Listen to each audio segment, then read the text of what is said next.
We're looking into Springdale's school policy regarding bus drivers after one is jailed and facing DWI-related charges.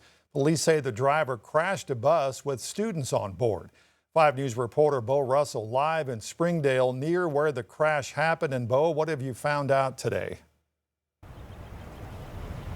Darren, I'm at the intersection of Holcomb and Meadow, and it's been no surprise tonight. I've seen what people who work in the area are talking about. It's a pretty congested area, and it's also a school zone. Now, the pole behind me is where I assume there's some damage. Police say a bus driver who was driving 53 students hit an electrical pole.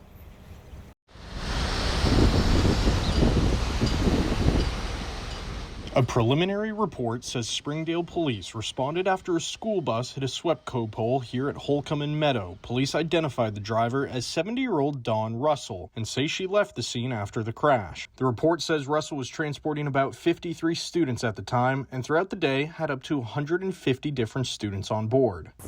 Very appalled by the behavior. Tiffany Essick runs a fitness studio right on the intersection where the crash happened. You need to consider what your occupation is and consider all of the lives that are in your hands while you're doing your jobs. She says the incident makes her think of her own students. It scares me because I have students in public schools, and just it makes me very concerned for all of those children. Officers say they noticed signs of intoxication when they spoke with Russell, including bloodshot, watery eyes, slurred speech, and the smell of intoxicants. They arrested Russell at the Springdale bus depot just down the road. Springdale police and Springdale schools have not commented today, but the district's written school bus drivers' drug and alcohol use policy says drivers must report to work without alcohol or illegal, mind-altering drugs in their systems, and notes the district's requirements are tied to federal law, including the Omnibus Transportation Employee Testing Act. However, Essick echoes comments that have been made online.